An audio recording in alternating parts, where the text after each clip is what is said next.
Good morning, good afternoon, and good evening. This is your host, your boy, your one and only Galaxy, and I'm signing in to another amazing episode of Comic-Con Radio. Good morning, good afternoon, and good evening. This is Galaxy signing in for Comic-Con Radio. Coverage of pop culture events from around the globe, amazing interviews with celebrities, daily recaps and reviews of popular television, The Walking Dead, Z Nation, Van Helsing, DC Titans, Flash, The Legends of Tomorrow, Black Lightning, American Horror Story, The Green Arrow, movie reviews, everything Comic-Con and fandom from around the globe. Comic-Con Radio. Get ready to enter our universe. Let's go. Welcome. Wow. What's up, everybody? What's up? Thank you for joining me for another amazing episode of Comic-Con Radio. Thank you. So many great episodes so far we've had together, right? What are we on, number 20? Something like that. I appreciate you guys coming back. We're getting up there in episodes, and we've been covering so many popular hit TV series, couple of movies here and there and other things, and events coming soon and interviews coming soon. So thank you for coming back and thank you for listening. We really appreciate it. I love you guys. I love you so much. It's because of you that we keep going on and on to the break of dawn here at Comic-Con Radio, where we're your number one spot. Did you like that? Today is, what is it today? You already read what's today. What's happening today? Today is DC Titans, right? Season 1, Episode 2 recap review and a few other things. Because I always talk about a bunch of stuff, but I like to do a focus. To be honest with you, I'm going to have episodes coming up where I'm just going to be talking about general things that's going on, right? Like just general stuff. And I'm going to be announcing my book in a couple episodes. I keep saying it, but wait up for it. It's coming. And also our new t-shirts and a few other fun things that's going to be happening that we can do together. Now, let me let you guys know. Let me let you know that we're going to be going to a lot of Comic-Cons this year. Yes. So we'll let you know. We'll blog that up. And then we're adding a special calendar to our website in about a couple of weeks. So then you could see what's going on. Always check out our social media tweet. That's at Comic-Con Radio. Or on the website, comiccon-radio.com. Or you could just give us a call and leave a message or email us and we'll let you know what's up, or join our newsletter.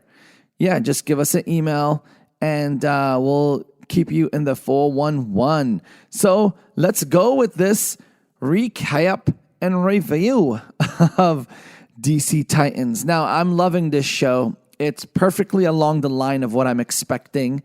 So this is a great first series by the DC Universe platform, the streaming platform. There's more stuff coming up soon, like Swamp Thing and a whole bunch of other shows that you guys will love. So stay tuned for that. But this is a great show. I love it. And in this episode, it's titled Hawk and Dove. Now, if you guys are comic fans, Hawk and Dove are bad, I guess. And they're a couple, right? They're a duo. But, there's a lot of interesting things going on. A lot. And, the DC Titans show is very gritty, very dark. So it's different, okay? The characters are going to have different relationships. Everybody's like a lone wolf because they're each is Titans, right? They're uniforming to make one group. They're all, good in what they do. And they're coming together. And basically, remember the title episode, Dick Grayson took Rachel Roth under his protection, and they headed to a safe place. And we find out now where the safe place is and who his friends are, right? Because he was like, I'm going to take you to a safe place. They're my friends, things like that. And the second episode opens up pretty cool. I like how it opened up. But here's the thing.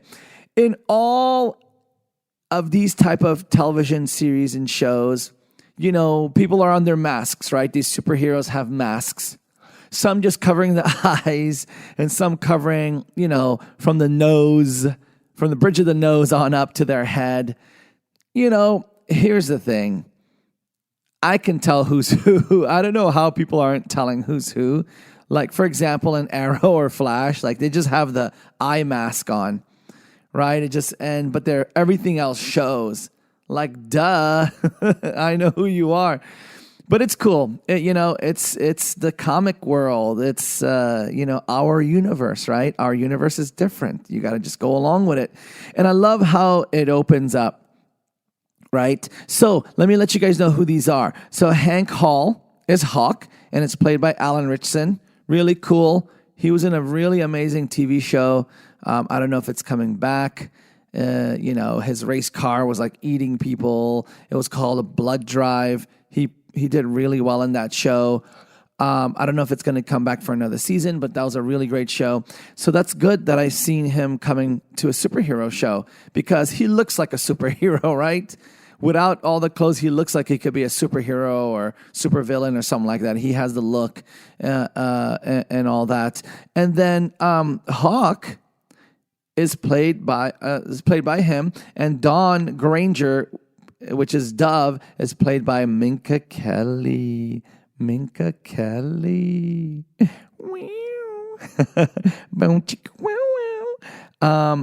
Great. You know, they're both playing these roles. Amazing, amazing, amazing. Love it, love it, love it. So in the opening scene, you see Hank, he's tied up. He's chained up in like a chair and he's being tortured by like these like, you know how these TV shows have like these, like they have the A-rated villains and then they have the B-rated villains and they have the C-rated villains. So he's tied up by some C-rated villains, right? They're C-rated villains.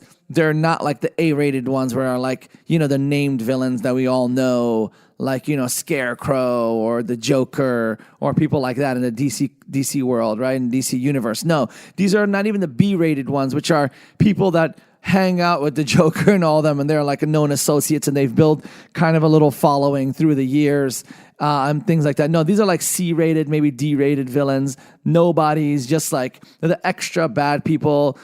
The people Penguin would hire for his assistants that would go do all his dirty work. They look like that. So they're gun runners. And they want information from Hawk, right? But, you know, like I said, instead of like unmasking him and knowing his identity, they take out knives and shears and they threaten to cut off his, you know, dangly wanglies, right? Don't do that to a man. I'm going to tell you this, okay, ladies and gentlemen, guys and girls, do not hold a pair of big-ass shears in front of a dude and go like you're going to cut it off. That is a no-no. Every man would get scared. That is a messed up thing.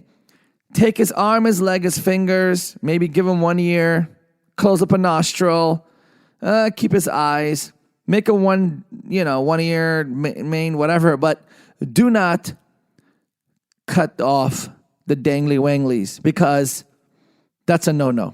Do not even threaten with that. Don't even do that.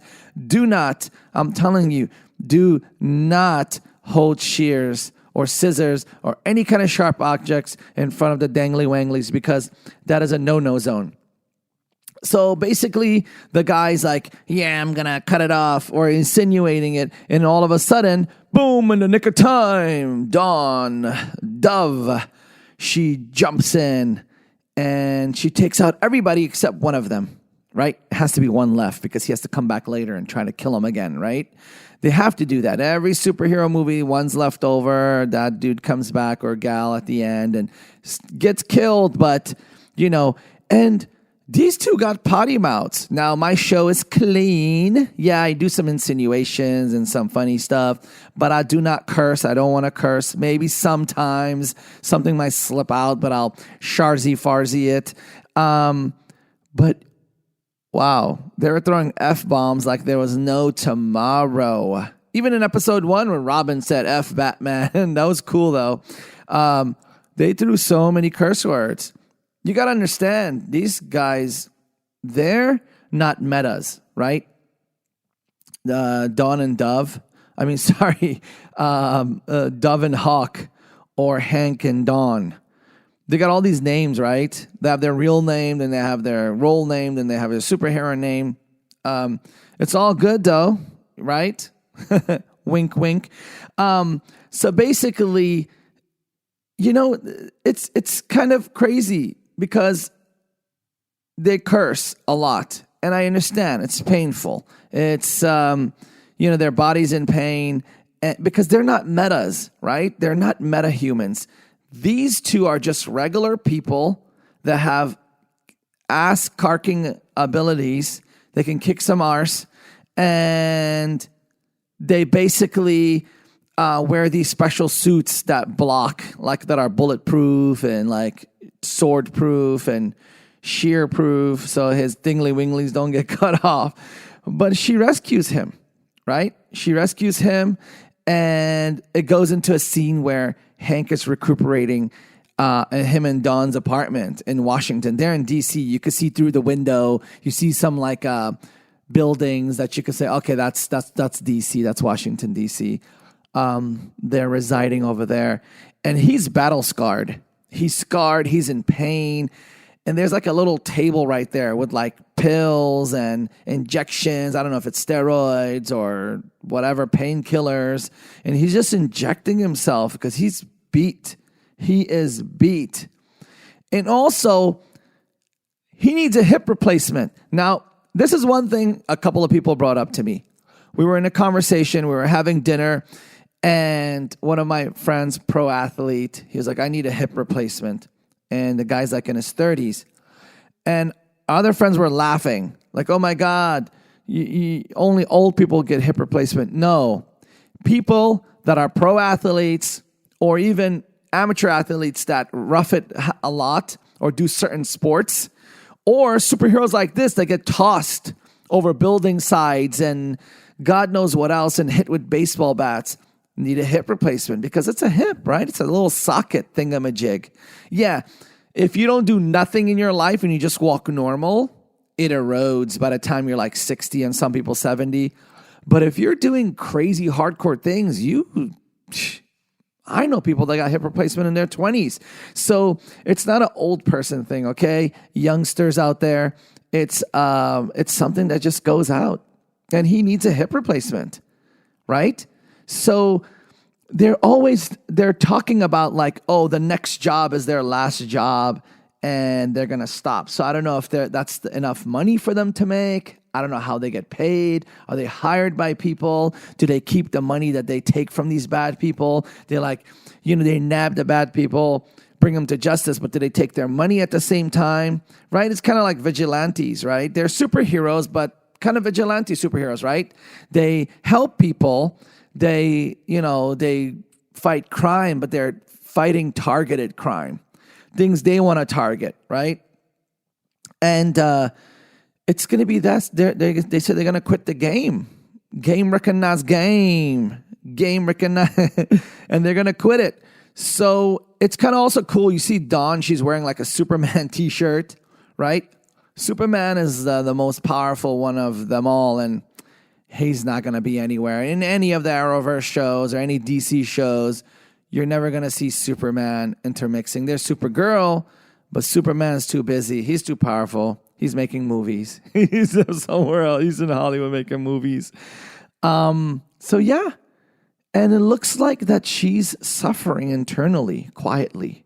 Like she has so much on her mind.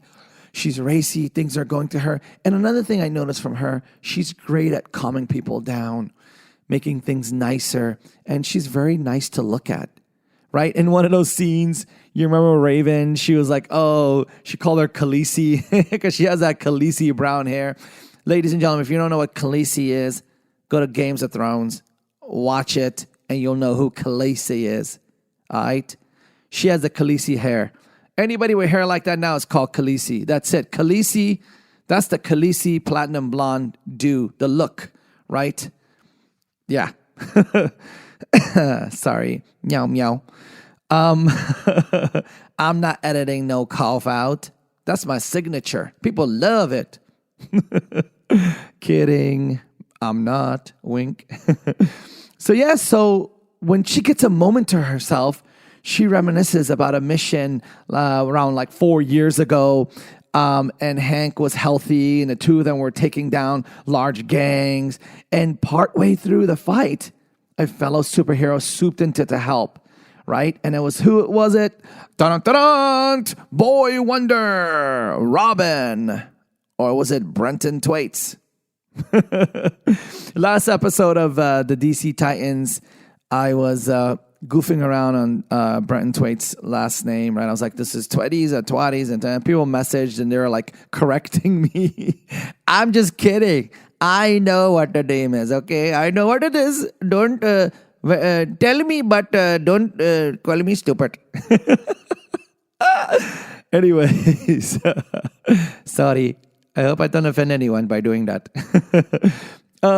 So Brenton Thwaites. I always laugh when I say that. But yeah, he's Robin. He's Boy Wonder. He's Dick Grayson. Dick Grayson. See, I could say that word, right? Because that's his name. Nobody could say, oh my God, you're cursing in your show. You're supposed to be clean, Galaxy. You're like one of the only clean podcasters out there. You don't curse. You don't say negativity. You're amazing. I love you. I love you so much. I love you. I love you back, baby.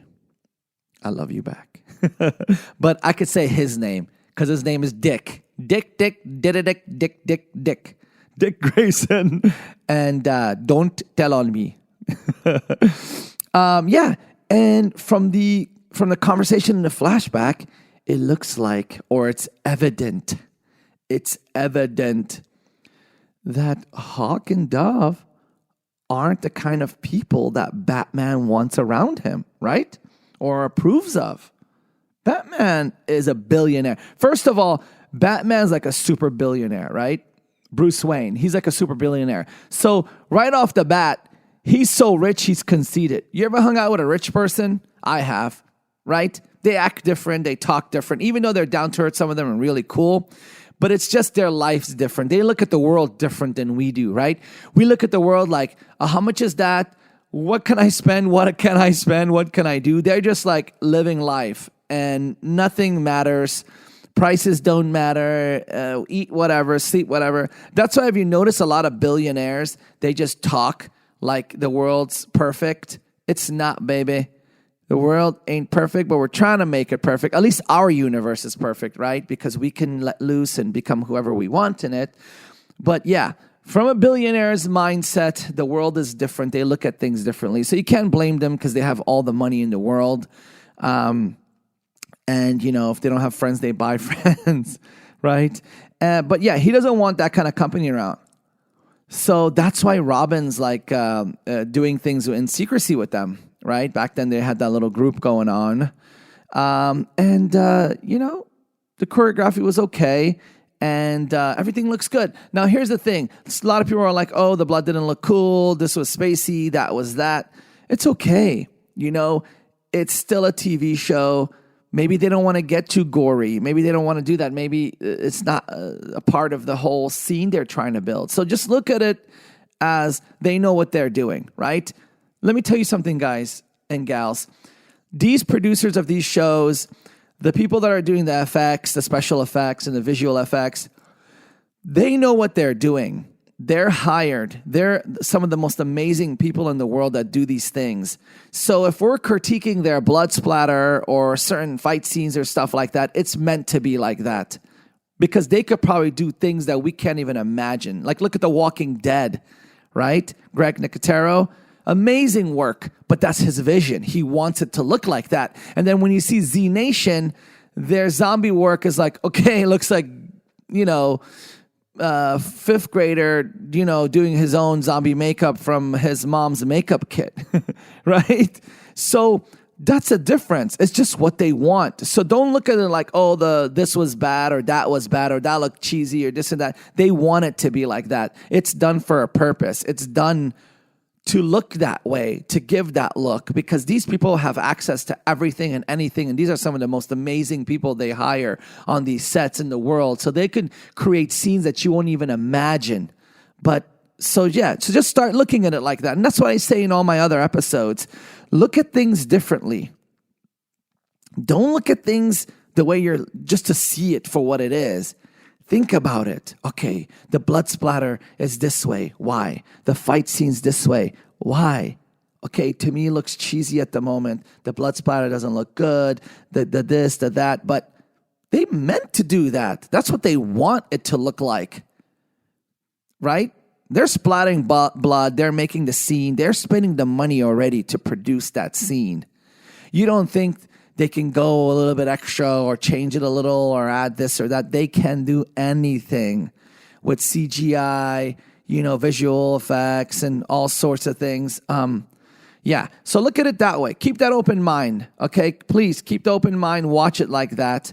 And, it'll be different for you. You'll look at it as a different perspective, and maybe you might have more fun than just being like, oh, look at that. That's dorky or whatever.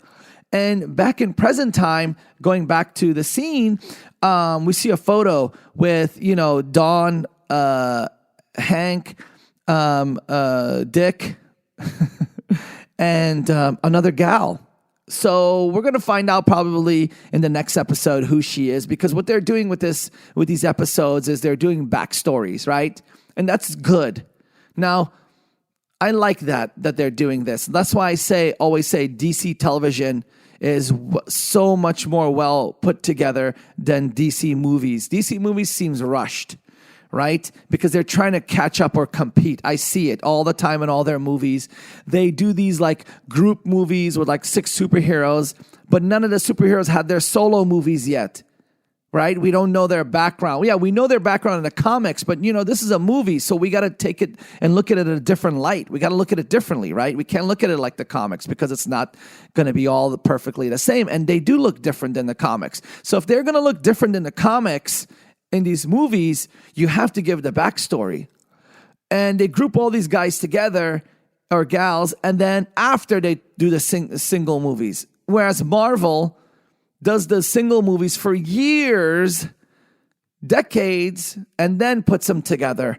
And that's why Marvel movies, I think, are, to me, a bigger deal. And they do better, and it shows in the box office. But, I'm not here to, hate or anything. They both have their clients and everything. There's DC fanatics, Marvel fanatics. But I'm just saying I love DC television because they do this storytelling. Look, in 2 episodes so far, you see the back history of almost half the people that's involved, or at least the important parts that matter, right? Right? Okay, cool. Just want to say that. So who could she be? We'll find out. And, currently Dick Grayson and Rachel Roth, and Rachel Roth is played by Tegan Croft. And she's not a brunette in real life. She's blonde with beautiful blue eyes. Great young actress. This is her a main role for her, right? So they're in Ohio and they're grabbing some coffee, and he asks her, he's like, how did you kill the acolyte? Right? How did you kill him? And she isn't able to answer. She explains that there's something in her. She said that before and this and that. And it's noticeable. It's noticeable. Yeah, there's some crazy demon popping out of her. It's extremely noticeable. But, she's like, she's not answering.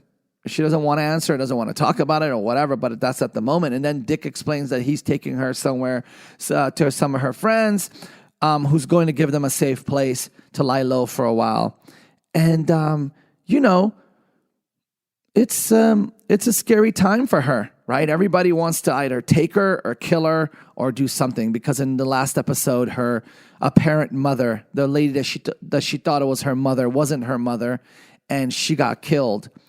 And the acolyte was like, tell her who you are, tell her. And then she got killed before she could answer, which is kind of sucky. So there's a lot of answers to be answered, Or a lot of questions to be answered, a lot of answers to be answered.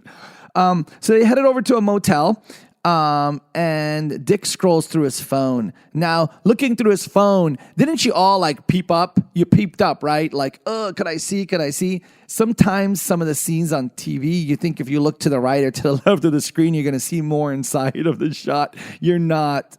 It's messing with your vision and your mind, okay? But it's funny. And did you see the screen, right? Some cool names came up, right? Like, what is that? Lucius Fox and Donna Troy, Bruce Wayne, and Don and Hank.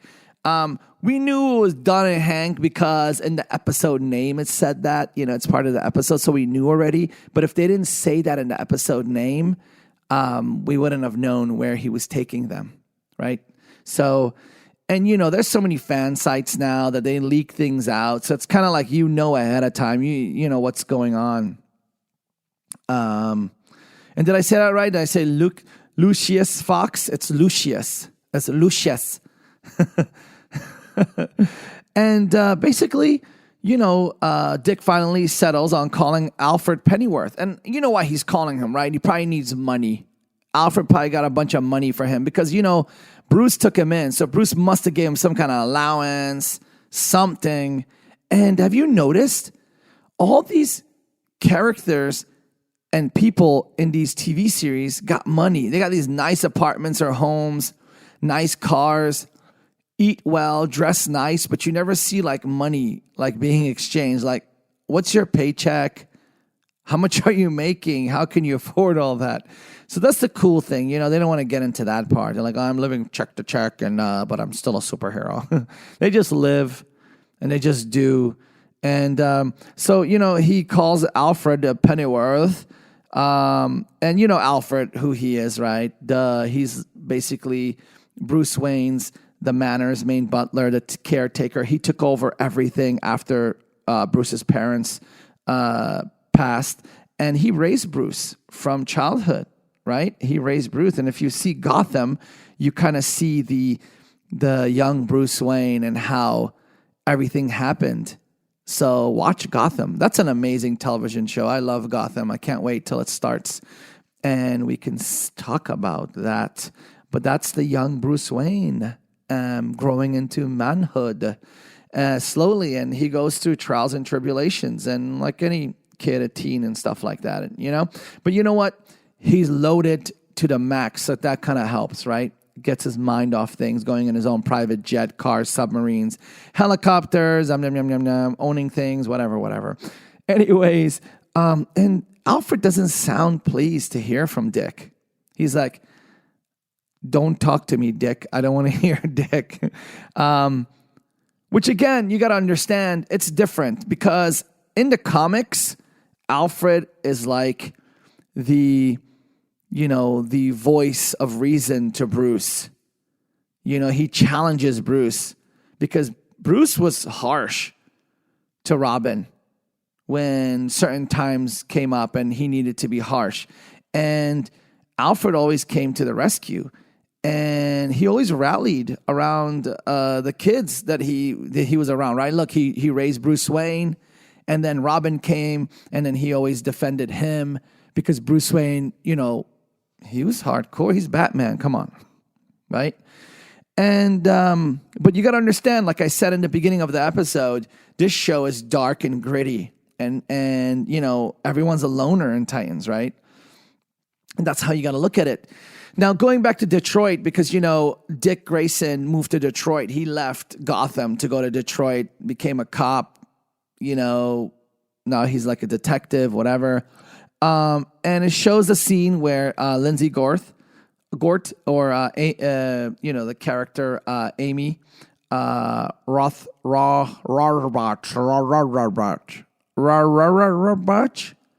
Amy Rohrbach. Am I saying that right? Or is Rohrbach or Rohrbach? Anyways, she's examining the body of the acolyte with the medical examiner, and that guy has a little bit of wit or whatever, kind of.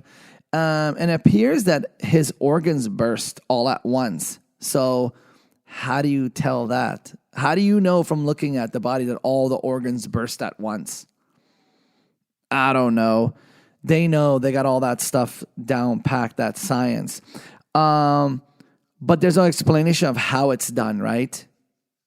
So that's not explained. And on the back of the acolyte is a tattoo of a raven. And she's called Raven. Duh, right? Let's point that together. Then Amy calls Dick and, asking where he's gone because they're partners, right? That's her partner. They are always like hip to hip. They got to be hip to hip at least. And he just disappeared. And, he just told her he's working on a case. Because what he's going to say, I took the little girl from the room that was kidnapped or taken by the cop. I found her and I'm taking her to, Dove and Hawk. No, he just said, I'm working on a case. I got to go, baby.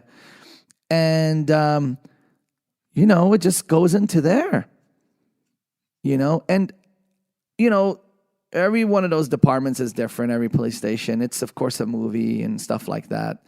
And Amy explains that the uniform, the cop, let's say that, who had checked Rachel out of the interrogation room last episode was fake and has turned up dead. He's dead. So somebody killed him because he didn't do a good job. We know who, but we'll know. We'll say it later. And she said, Dick, do you know?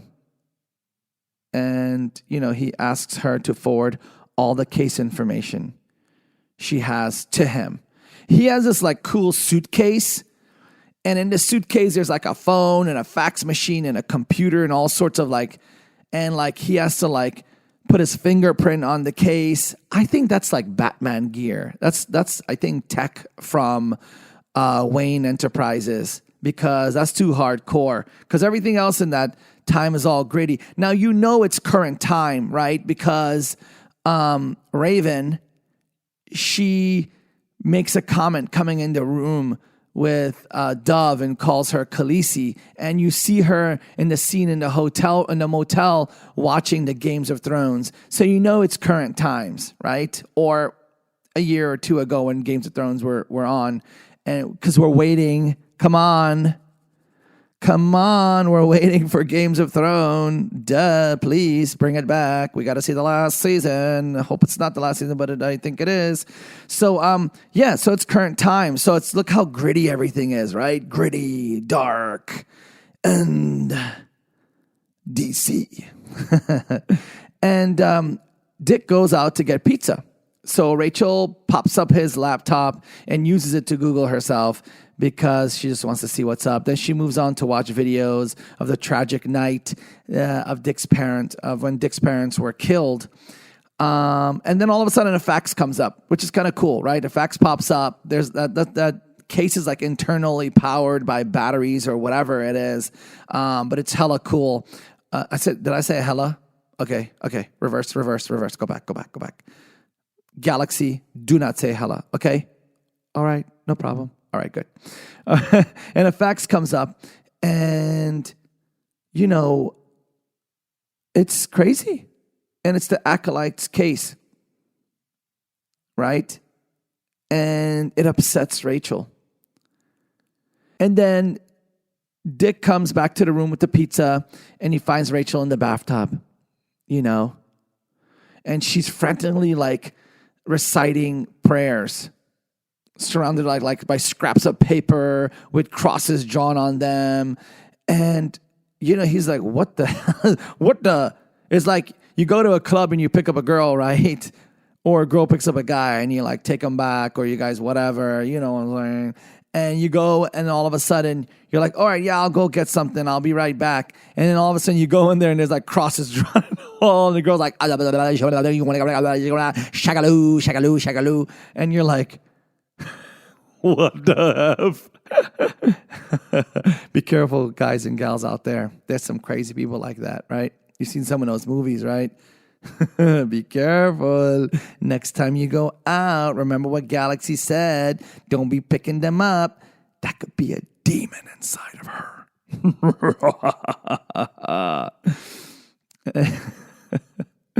So So, Tegan is really nice in the scene. She plays that role really good, very good character playing on her part. But Dick is not worried. He's just like, yeah, it's all good. It's all good. Right? He doesn't say that. He says other things, but it sounds like that. Anyways, now it shows a scene in Missouri, and it's a family about going about their business, and it looks like it's like in the 1950s, right? And the teenage kids, they're playing board games, and the dad reads a paper while the mom busies herself in the kitchen. Looks like a typical, like, Leave It a Beaver scene, with a family dressed a certain way. It's not. It's current times, right? The Games of Thrones proved that it's current times. Some of the cars and everything like that and all the modern technology, even though Gotham does modern technology with old school stuff, but it's not like that. It's different. So basically, a person rings the bell and tells them, "Father, you're activated," while handing him an image of Rachel. So basically, I think that family's like, a fake family, like probably killers, right? And they're probably grouped together, or maybe they're really blood family and they're just freaking sadistic and crazy. The guy comes and says, "You're activated," and hands him the picture. That means this is your mark. Go crazy, right? And it's so cuckoo. It's so cuckoo. So the father goes back, he unlocks a cabinet, and he has these injections in them. Like, these injections are already pre-made. Like, it's crazy. Like, they're already in syringes, and they look at it like, we know what we're going to do with these. We're experts in injecting people and kidnapping them. And they take the injections out, and they inject themselves with it. Right? Well, you know what those are. It might be like a memory thing. It might be a thing that brings their power back, or it's maybe something that's like a steroid that boosts their powers, or it's an anti-inhibitor. Maybe they're inhibited and that injection releases their cuckoo-ness. And, they're the nuclear family. And they're cuckoo. And the first thing they do is they do a hit at Amy's apartment, and she's there. And they brutally attack her. They beat her to a pulp. And they ask for Dick Grayson's location. They're like, "Where's the Dick? Where's the Dick? Amy? Amy? Where are you hiding the Dick? Where are you hiding the Dick?" And she's like, "I'm not telling you where I hide my Dick. I'm not telling you where I hide it. Okay? I'm not telling you." And they beat her ass. Her arse. Sorry. And, it shows a scene where Rachel and Dick are back in the car, and he explains, the man she killed was part of a doomsday cult, and their intent is stopping, the end of the world.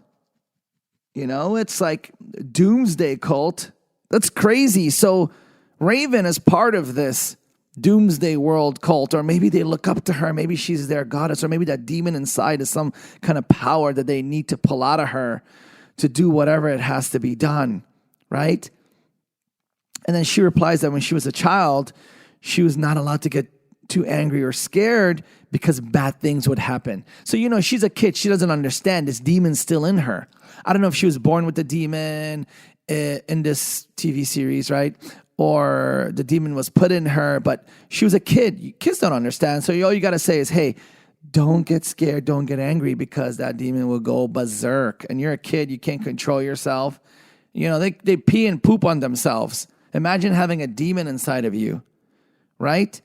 They pee and poop. Imagine that, right? And she realized in the episode that she's an orphan, and is afraid that Dick will leave her. But he insists he won't. He insists that he won't. But these superheroes, especially the gritty ones, they got to lie to get things done, right? So they're going to stick together, but initially, he wanted to be like, hey, you go here. I got to go. Have a nice day. In one way, he's trying to protect her, of course, but, she doesn't need protecting. She needs guidance. She needs guidance, and hopefully he can help because, look, Bruce helped him when he was in time of need. He should help back. And I think that's why he really cares about these situations. Now, Dick brings her to Dawn and Hank. And Dawn and Hank have not spoken to Dick in like 4 years. And from the look on Dawn's face, when she sees him at the door, she's like, you didn't call? Nothing? Like, you haven't seen him in 4 years. You know he's around. You guys were Caped Crusaders together. You know he's around. The Caped Crusader. But, you got to call somebody. Be like, hey, listen, I got somebody. I'm coming over. I haven't seen you in 4 years. They probably told him to, like, F off, but he went anyways, right? So Rachel shakes Dawn's hand. And you know how she has that power when she shakes someone's hand and like the little demon hand comes out and shakes their hand and checks into their soul. That's kind of creepy. And she sees flashes of Dawn and Dick together. And that's a scene that I saw, that I was like, okay, Dawn and Robin were like, you know what I'm saying? The two birds, they were birdieing, the little bird. And I think she smirks or whatever. And then Dick explains the situation to Dawn, but she struggles like to believe that Rachel killed someone. And she said, why don't you go to Bruce? And he said, that he's no good with kids, right? He is good with kids. He took you in, but I think now that he's like Batman and so many years have gone by, and plus, maybe he has a bad taste in his mouth. Something happened. And it's going to show in the series. I don't want to talk about the comics. I don't want to talk about anything else. Let's just go by the series. So we'll find out what's going on, right? That's crazy. And, it's kind of cool. The show's getting good right now, right? And then Dawn asks Dick to join Hank and her on their last job. But he says no. He's like, I'm out of that life. I don't do it. That's it. He doesn't want to do it. He's out of that life. Because, he's done stuff and brings him bad memories. Imagine these guys are fighting bad guys and they stab people, kill them, shoot their ninja stars at them. It's crazy. It's crazy. All of a sudden, Hank sees them talking and immediately he starts piling into Dick. He piles into the Dick. Hank does. He gets mad, right? Because there's something going on. Come on, right? He probably knows that he wank his girl or wasn't his girl at the time or whatever it was. And he's jealous. Any guy would be, right? That some dude that had something with your girl and your girl still dreams about him and comes to your house after 4 years. It's crazy, right? And then Rachel confronts Dick about his past relationship with Dawn. And he tries to deflect it, but it's impossible. You can't. She has a little demon power. And, she knows that, he hurt Dawn. But, they don't go too much into it. She knows what's up. And Dawn's hurt. So maybe Robin and Dawn were like a couple.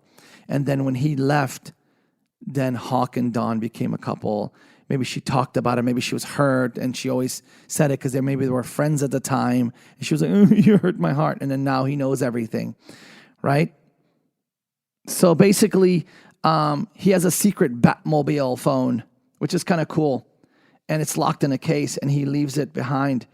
And he set up like the finger scan, the ocular scan and everything now because he doesn't want, Rachel or anybody else popping in there and listening to his stuff or touching his stuff.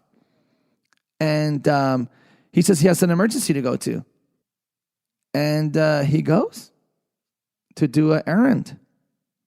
Right? Right. Actually, it was Alfred, on the line. And he got what Dick wants. he got what Dick wants. Alfred knows what Dick wants. It's money, right? It's a bunch of money. He goes and picks up money in an envelope and he puts it under, I think, a towel or a sheet, because that money is to give to, Dove and Hawk for Rachel. Like, he was just going to freaking jam. He was going to jam, right? He was going to jam. It's crazy. It's crazy. It's crazy. It's crazy. Now, there's a lot of other little thing going on here and there, blah, blah, blah. And that's the scene when I talked about earlier. Rachel and Dawn, they return from shopping. And then she talks about the Games of Thrones and Khaleesi and stuff like that. And he's surprised how chipper Rachel is. And Dawn explains she didn't treat Rachel like a kid. She treated her like an adult. She spoke to her like a respectable adult, because everybody's been treating her like, you kid, do this, you do that. And it's like a powerful kid, and she just wants some respect, right? And that was the magic ingredient to make her smile again. And, Dick is kind of unhappy these days, right?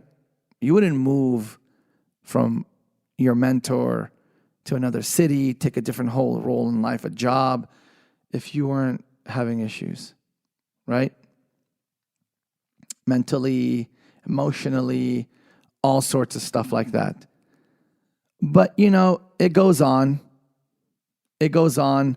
And the scene plays out pretty good. But there's more to talk about, right? Because a lot more happens. And it saddens me towards the end of the show. Something happens to Dove, but I don't want to talk about that right now. I want to go through everything. And basically, Dick reveals to Dawn that he intends to leave Rachel there. And the money is to hold him over until he comes back. Right?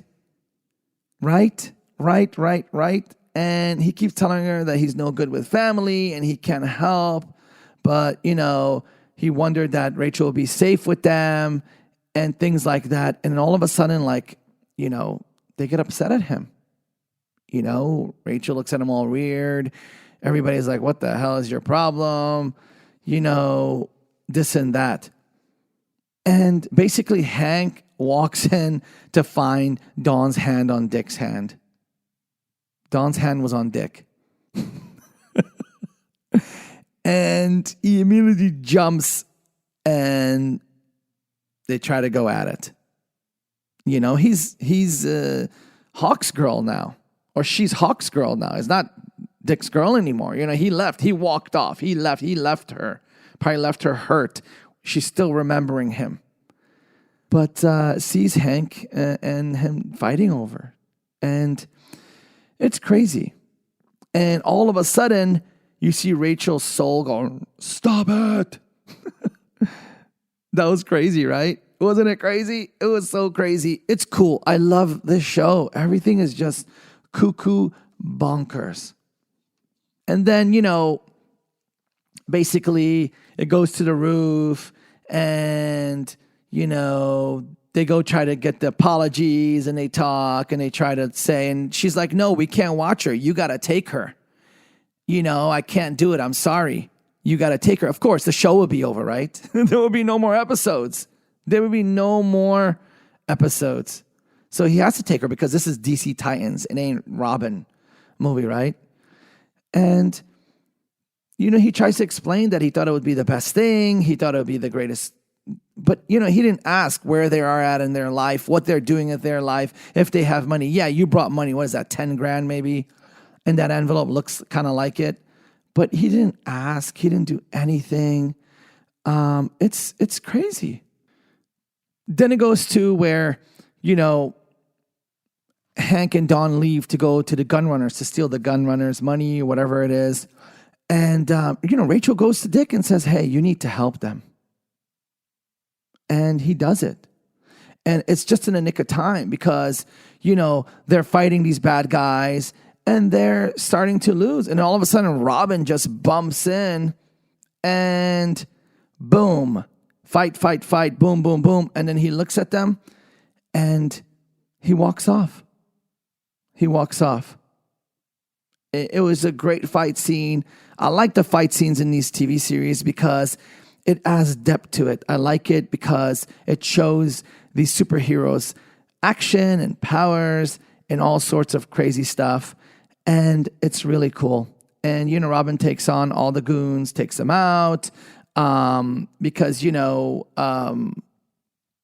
Dick and Dawn, Hawk and Dawn were again kind of like taken because they lost. Of course, they make the scene crazy, and the guy's pulling out the shears again, like chop, chop, chop, chop. But Robin just kicks everybody's booty. And I love it when he takes that R star. Now, whoever's thrown ninja stars, and I've trained in it. It's funny, don't ask me. I've trained in it. You need something that counterweights itself so it can be thrown, right? Throwing knives, ninja stars, stuff like that. But he throws that Robin sign off his chest. He like, so that means he has mad skills. If he could take an R-shaped piece of metal, of course, the end of it is like a sharp knife, and he throws it, boom, and it kills people. It's crazy. And also you see that, it's all like has blood on it. He takes it back and he puts it back on his chest, and he just like walks off. He walks off. He's like, whatever. Now, it's crazy because, Dawn and Hank, they find a letter, right? At first he asked them, right? I mentioned it earlier. He asked them if they could stay, all the fighting happened, all that. And now this time they find a letter, and they went up on the roof. They always go up on the roof because, in the earlier in the scene, you saw that, Hawk made that like, what is that? Pigeon coop or whatever, dove coop or whatever it is for dove, right? Of course they're doves. And she was all happy about it and stuff like that. But everything moves up to the roof. And as everybody's arguing and all this stuff is happening, the nuclear family arrive. The crazies, they arrive. And they got information out of Amy because they found these people. I don't know how Amy knew to come to Hawk and Dove's house. Maybe they knew something. Maybe they know something. They have probably intel, right? But when they knew he was going to that town, so these people knew about it, and they came over there, and a big fight happened. And Hank gets beaten up. Robin gets like thrown, and he's like hanging with his life, and Dawn gets thrown off the roof. That's messed up. Rachel is taken. She's kidnapped. Again, taken. And it sucks. And that's sad. And Hank's on the roof all beat up. Robin climbs back on, and they run downstairs. And she's on the ground. Is she dead? Is she alive? I don't know. I think she's dying or something's going on. And she apologizes, but I don't know why she apologizes. I don't know why she apologizes, but she is. And then Dick flashbacks to his dead parents while Dawn lies there like just bleeding to death. It's crazy, right? I don't know why they went to the flashback. I don't know why. But, Minka's been a huge part of the Titans promotional tour. So I don't know if they're going to kill her off. Why would they do that? Why would they do a whole episode on that? Maybe they just wanted to show his love interest. I don't know. Well, I know a little bit, but I can't tell you because I have to like talk to you like I'm watching the episodes with you. But, next Friday, tune in to the DC Universe. If you don't have it, get the app. If you have Amazon or if you have the Roku or any of those devices or even your smartphone, you could download the app. The subscription's not that expensive. Get it. You could see it. And hopefully you'll know what's going on. But she's been part of the promotional tour, a huge part. One, because she's, hottie patati. And also she plays Dove. So I don't know what they're doing. And I don't know why they went into a flashback of his parents while she's dying. So these are things that they know. They set this up, right? Like I said, They purposely set this stuff up so we start thinking and our brains start turning and turning and turning and turning.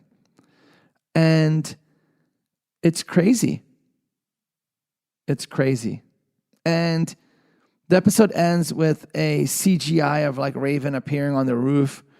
Like, I don't know, a doom or gloom situation. And it's kind of giving us a message that she's like the end of the world, right? Or the demon in her, or something like that. Something like that. But it's good that they had, the development of Hank and Dawn in this. More of Rachel, more of Dick Grayson.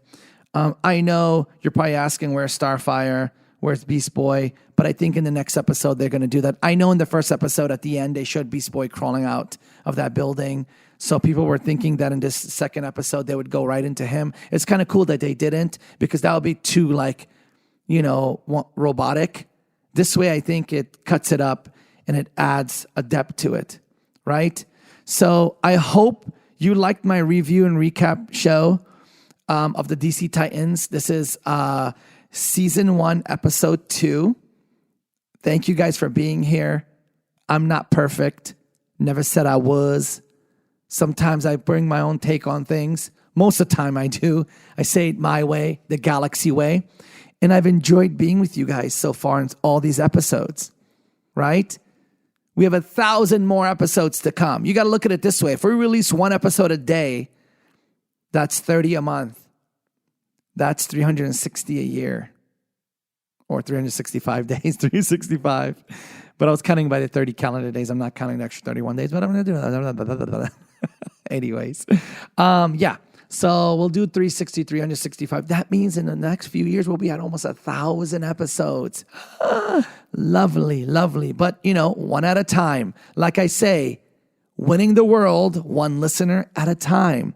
So if you love these episodes, if you love all the episodes that we cover and everything that we do with Comic-Con Radio, and we're doing more, you got to understand, this is a podcast. So we have to pre-record these, set them up. It's different than live radio.